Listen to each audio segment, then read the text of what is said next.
Good morning. Hey, everybody. This is Cheryl. Hi, I'm Chris. And this is the life of Cheryl and Chris. Yeah. And we're going to apologize before we start because we're at home and we're just making a little video. But you may hear our dog, Kia, barking in the background. So please excuse that.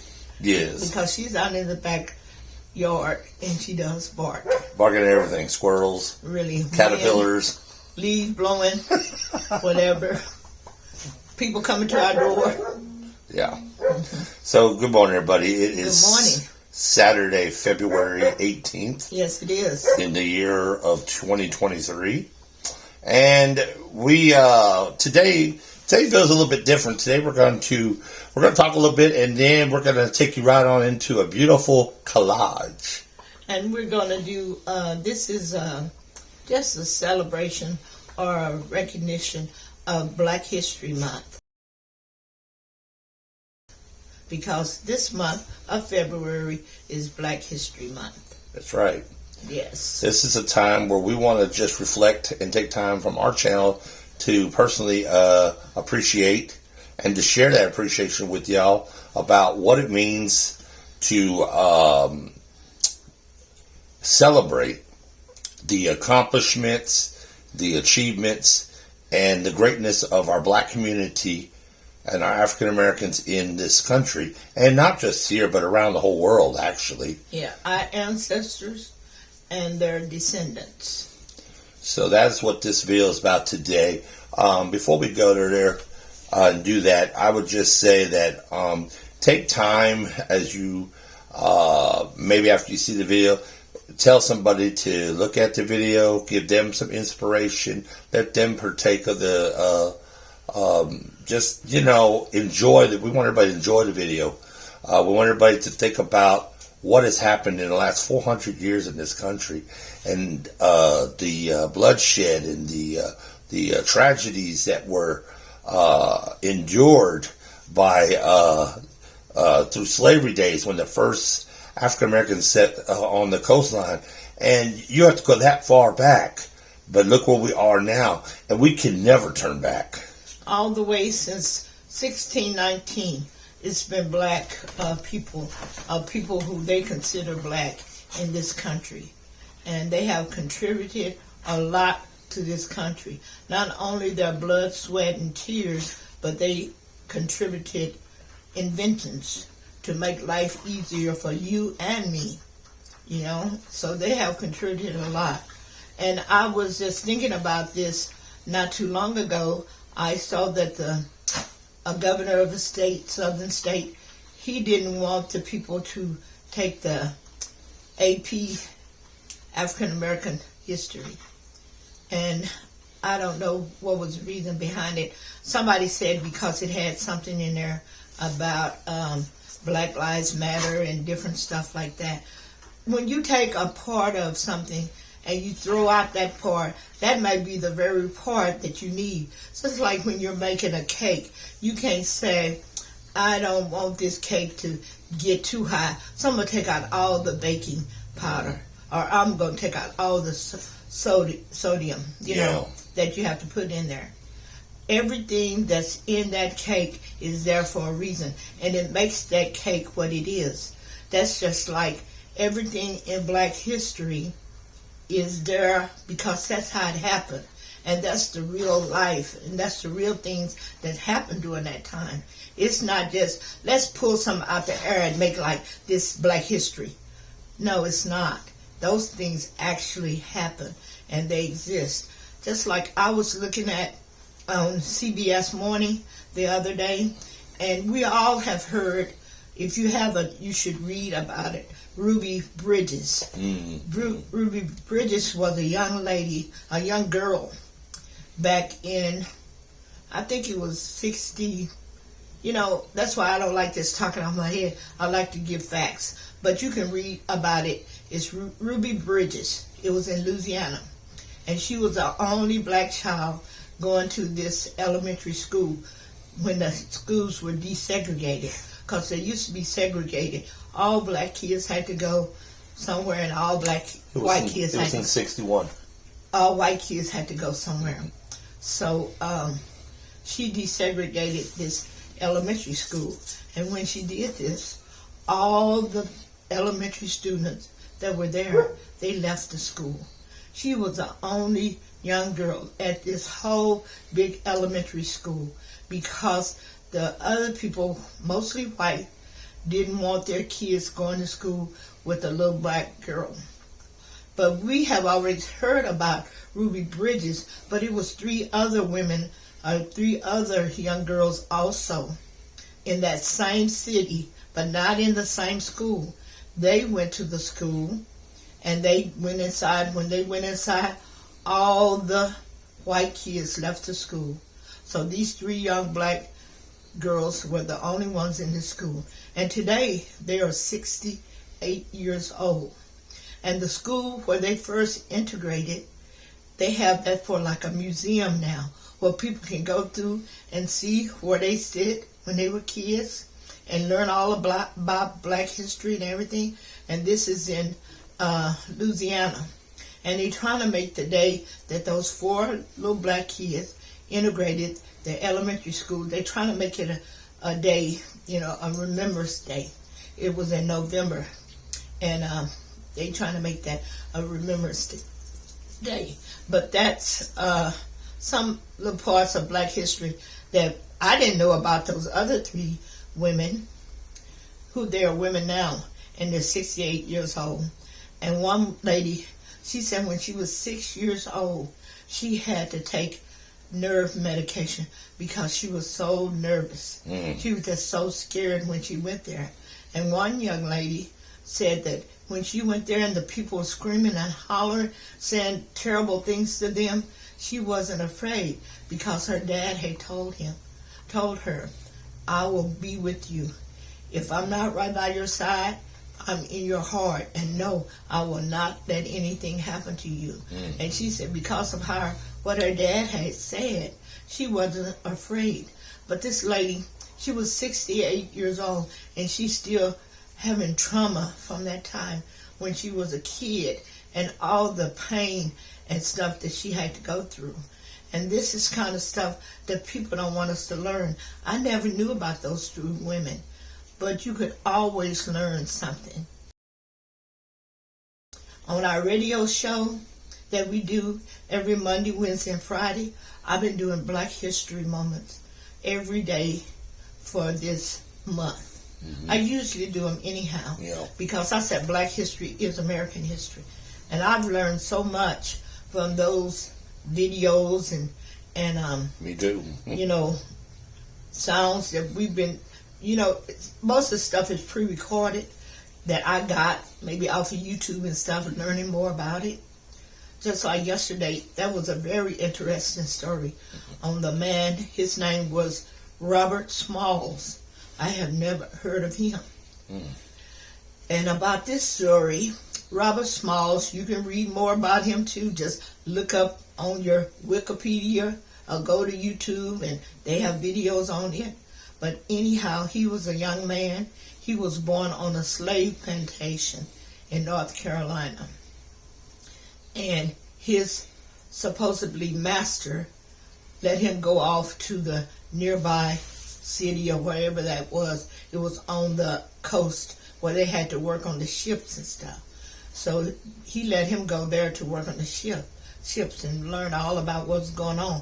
Even though he didn't get to keep any of the money that he earned, he had to give it all back to the supposedly master. But he got to keep all the information that he learned. He couldn't take that information away from him. And so what happened, after he got to a certain age, he started seeing how the ships were coming and going, how the captains would signal and let the other ships know that, they were coming through or they could bypass. So during the time of the the Civil War, he was on these Confederate ships. He's supposed to be in the ship hand, but he was learning things. So him and a lot of other young black, supposedly slaves, black people, they went out late at night and they was going to steal away and go up north so they can get away from the South and be free. And so what he had to do, he had to pretend to be the captain. He had the hat on his head, and he knew all the signs because he had to go through about 6 Confederate checkpoints before he could really get out of the Confederate areas. So he had learned all the signs that they had to do to let the people know this is what you do when you get ready to go through here and whatever. So he made it through. And by the time he got to the Union Army, the Union ships, he had taken down the Confederate flag and put up the white flag for surrender so they wouldn't shoot him. Wouldn't shoot him and kill him. And then, since they had up the surrender flag, they let them come on into the dock. And then when they realized it was all black, crew people on this ship, they were just amazed. How did they do that? How did they learn how to do it? But to make a long story short, he ended up joining the Union Navy, and he ended up becoming a real captain of a naval ship with the Union Army. Wow. And he did that. And after he finished that, he went on and he became a member of the U.S. House of Representatives. But the most amazing thing that happened to me in the end, the plantation that he was born on, he went back and he bought that plantation. And he lived there until he died in 1950. And I thought that was such an interesting story. I had never heard that. But this is some stuff that I've been learning, and I'm sure you can learn things. We all can learn things because there's so much stuff. You can't force it all into 1 month. So even after this month is over, we will still be saying stuff and letting stuff go on and on. But I thought that was a great story. And it's Robert Smalls. So if you want to learn more about that, you can go to the YouTube or whatever informational reference that you have, and I'm sure you can find out more. I would say that, most of us, unless you're under 40, have experienced the Jim Crow era days, or was born and raised through it, or have experienced some of the tail end of it. I would say that even in my opinion right now, none of that has actually changed. It just transforms into other attributes such as systemic racism, still the way that people treat people. You won't find segregated water fountains anymore, or you won't find segregated restrooms, but you can find segregated services and segregated communities and churches, stuff, and people, schools. Yeah, the way people treat people. Those. They still practice Jim Crow, especially here in the South. I don't know about in other areas of the country, but I do know that I watch the news every night, and I see how police brutality is, and it's hitting close to home now. Recently, in the last 2 months, we've had at least 3 police brutalities between 2 areas here in Central Texas. Yeah, just 45 miles from us or 60 miles from us. So when we first started seeing it all the time, it was always in another state, somewhere else, and it looked like it was so far away. But it was far away, but now it's getting closer and closer. So we have to be aware of what's going on. And it's not only happening to black and brown people. No. We saw this morning, it was a white guy. They still police brutality. So it's important to all of us about that kind of stuff. And black history is important to all of us. Because all in all, black history is American history. Because we are in America and we are Americans. And our history is important also. The one thing I can tell you, perhaps maybe you're sitting here and you are a person that is not of color. Maybe you're a white person that's watching this video right now and thinking, well, how does this apply to me? I can tell you very easily how that applies to you. And I've learned a lot, y'all. But what I can tell you what applies to you is that every time that we step out into the world and we think about stuff, maybe we want to make us a sandwich, so we make us a peanut butter jelly sandwich. You got Carver. That was behind the peanut butter. You go in and get in your car and it starts raining, you use your windshield wipers. Guess what? Another black inventor. Yeah. You stop at a stoplight and you look up. That's what keeps you, so you know who's going to go first, who's red, who's green, who's yellow. Even before you get out of the house, Yeah. you're going to have some kind of inventions. Black ingenuity is everywhere around us. Yes, it's is. in the spirit of these great ancestors that fought, that gave their lives, and most of their inventions were stolen, repatented by these big companies, and that is why you have these big corporations that exist, because they are standing behind a great product, but they had not invented themselves, but have stolen. Even some of the new stuff that we're using today, just like the cell phone, that has some black invention.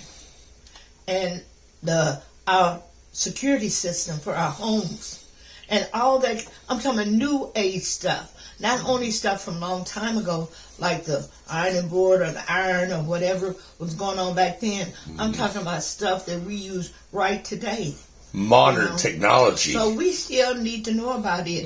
And I think of Black History as an educational time. Yeah. It's celebration and it's education. Right. Because for one thing, I know I was raised in a household where my mother was a teacher. And my mother always had the books for us to read about people that looked like ourselves. So we never felt like we were inferior to anyone else, because we saw and we read about these people. So we know if this stuff was going on back then, it was going on right today. Yeah. But we never felt that inferiority. But some people do. And people need to see people that look like themselves doing things and making them feel proud, because sometimes it will make you feel down if you feel like, what have I contributed? What have people that look like me contributed? They have contributed a lot. It's just been put up under a bushel where they haven't been able to shine. I call it the mirror syndrome. Imagine looking in the mirror and you can't see yourself. Yeah. How would you feel if that everything you do in your world doesn't look like nothing that represents you? Your face, your style, your character, your clothes. This is what she's talking about. And you had to be able to. Black folks were not seeing it enough. They felt like they couldn't enjoy who they really were, because they were being molded into what the white culture wanted them to be in. And I'm not dogging on white folks. I'm not. This is education. I'm not either. This is education. There's a lot of good white folks out there. They're standing with the Black Lives. They believe that Black Lives Movement it matters. It's important. They believe in equality. They're there. We're not saying. And I think that's why it really did touch a lot of people. The George Floyd death and the George Floyd the movement. Yeah. Because when you looked at the people out there protesting, it wasn't just black people alone.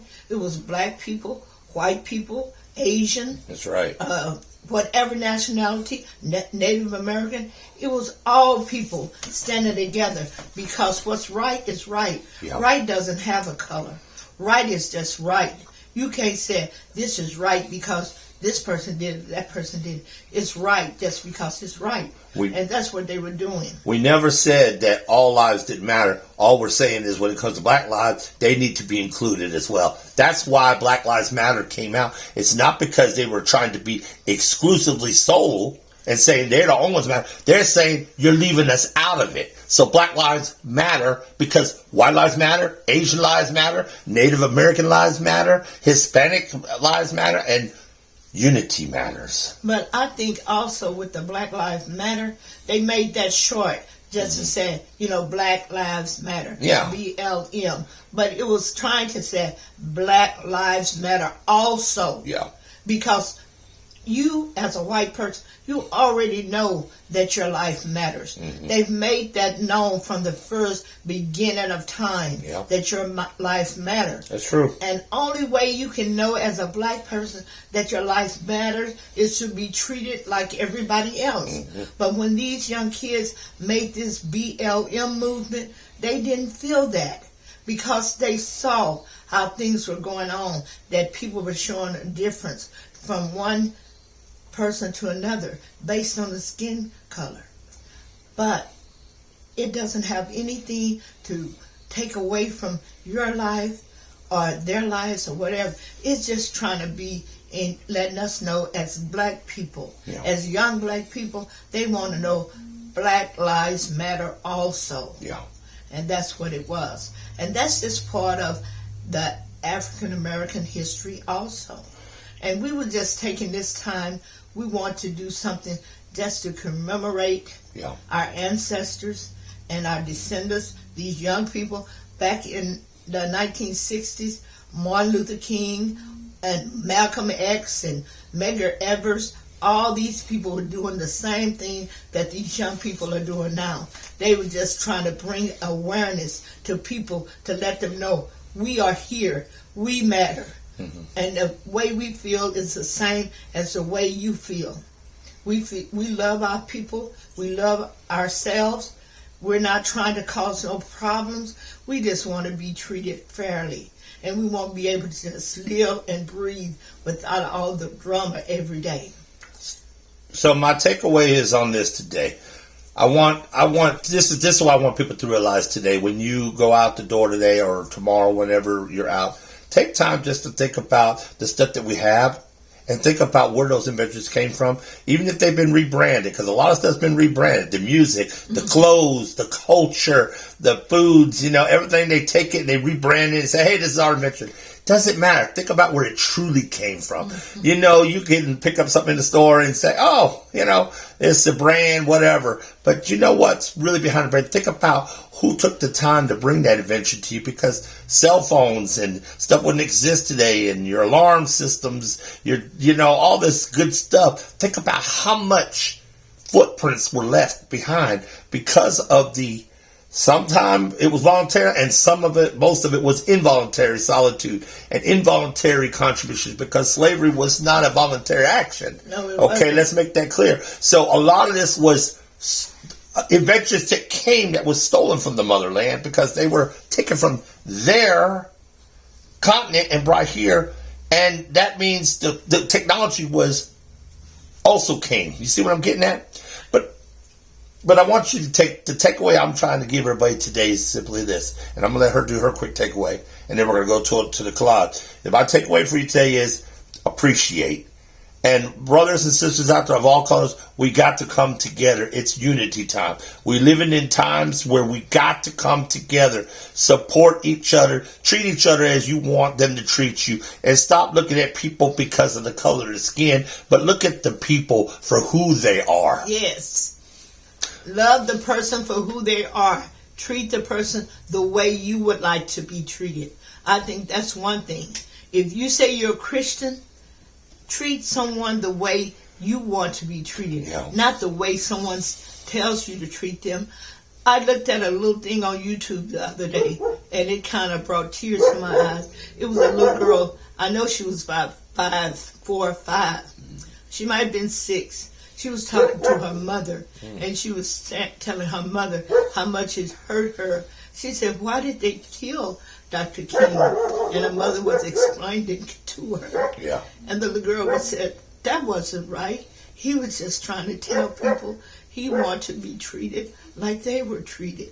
Mm-hmm. And the little girl was so, you can tell that, she was just so genuine. Yeah. And when the mother said it used to be that black kids had to go to one school and white kids had to go to another school. She said, that's no fun. It's a lot of different people, and you can enjoy all the people. I'm talking about from mouth of babes, like they said, coming from the mouth of babes. This is what she said. It was really touching, and I can tell that mother is really trying to teach her daughter to just love everyone, not be colorblind. Because we all know there's no color blind. Time you see a person, you see how they look. So you don't treat them colorblind. Like some people say, I don't treat them no different. Black, green, yellow. Ain't no black, green, yellow people.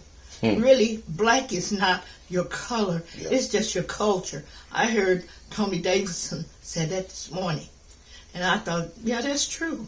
It's your culture. It's the way you think about things. Because we all know you have dark-skinned people. Don't mean they're black. Black is not a color anyhow. We would learn in school that it was neutral. Black and white was neutral. So We just want to commemorate African American History Month and just make people think that it is important. It is American history. Black history is American history, and we do American history all the time. So we have to do a little black history and other histories also. Native American, how the Asian people, Italian people, everybody has a history. Yeah. Yes, and everybody deserves to know what their history is. So get out there and celebrate Black History Month all month long, and don't just celebrate February. Celebrate in your heart 365 days a year. Yes. And pay it forward and do something good. Do a service. Mm-hmm. Do a service for somebody, and just be more understanding, be more patient with people, because the world needs more love. Yes, it does. And remember, racism is not, you're not born with it. It's inherited and taught. Yes. So it starts with the teaching of the young ones. Yes. So if you are a person that wants to make a difference, stop teaching your children that there's a difference between people because of their skin color. Start embracing them and loving them, and your actions are learned by how you do. Really, they're watching you. Watch everything you do. So if they see you treating someone that looks a certain way, a different way, that's the way they're going to want to treat them. So we're going to leave you with this beautiful collage. Enjoy the presentation that we have for you today. We won't be any real closing at the end. We'll have a special closing, but it won't be us talking, because we're going to end that out in a beautiful collage. Enjoy it. And this is what Black History is, and we hope you enjoy that collage. And since we're not going to have an official closing, we're going to do it now. Make sure you like, you comment, and subscribe, because we want to hear from you. To the Life of Cheryl and Chris. Yeah, we'll be awesome. Please like, comment, and subscribe. Make comments to us. Tell us what you would like us to talk about, or like us to do, or try to do, and we will try to do it. Yeah. Yes. All right. And as always, remember, we are the carers, and Karen is sharing, and we are sharing our lives with you. That finger's coming. I knew it. With you. Yes. All right. Now on to the show. Don't go nowhere. Bye-bye.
just want to say, you know, can we all get along?